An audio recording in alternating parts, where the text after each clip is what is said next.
dear friends. Welcome to the podcast, Jesus at Home, by Spiritist Society Renewal. In today's episode, we'll be reading chapter 87 of the book, The Way, the Truth, and the Life, by the Spirit Emmanuel, as psychographed by the medium Francisco Candido Xavier. After reading, we'll give you a short commentary, and then we'll finish the episode with a prayer. Chapter 87. Why are you sleeping? He asked them. Why are you sleeping? Rise and pray so that you do not fall into temptation. Luke, chapter 22, verse 46.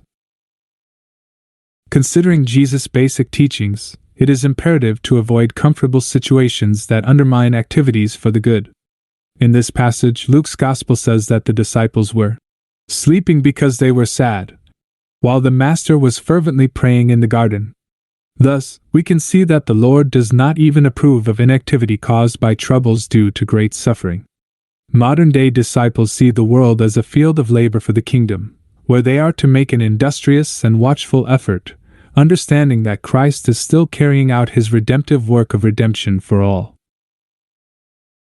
Remembering the prayer in Gethsemane, we are compelled to realize that innumerable Christian communities are asleep in their personal social circles, their trivial interests, and ephemeral vanities. They talk about Christ and his undying exemplification as if they were sleepwalkers, unconscious about what they say and what they do, only to wake up in too late tears at the moment of corporeal death. Let us heed the Savior's question, and let us seek spiritual growth and toil, where there is no room for what is useless or ruinous to our consciences. As for you who are still in the flesh, do not sleep in spirit, inattentive to the interests of the Redeemer.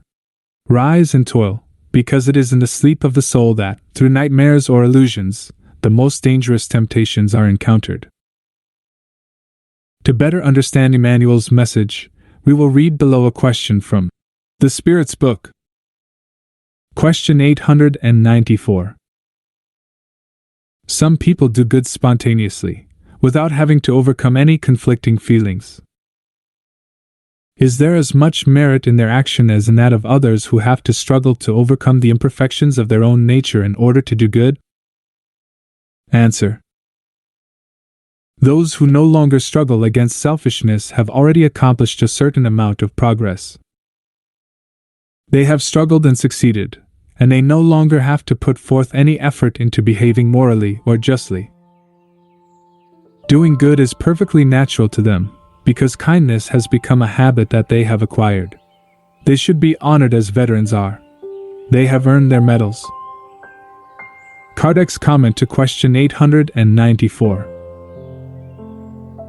As you are still far from perfection, their behavior is astonishing to you because their action contrasts so strongly with that of the rest of humankind, and you admire it given its rarity.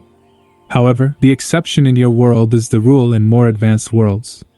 Goodness is everywhere in those worlds because they are only inhabited by good spirits, and even a single foul intention would be considered an exceptional monstrosity.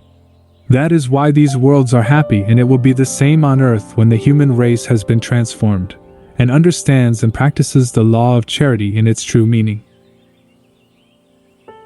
Now I invite you to join me in a prayer. Dear God, allow the good spirits who accompany me to help me when I am in difficulty, and uphold me when I falter. Lord, may they inspire me with faith, hope, and charity. May they be a point of support, an inspiration, and a testimony of your mercy. In short, may I always encounter in them the strength that I lack for the tests of life, the strength to resist all evil suggestions, the faith that saves, and the love that consoles. So be it.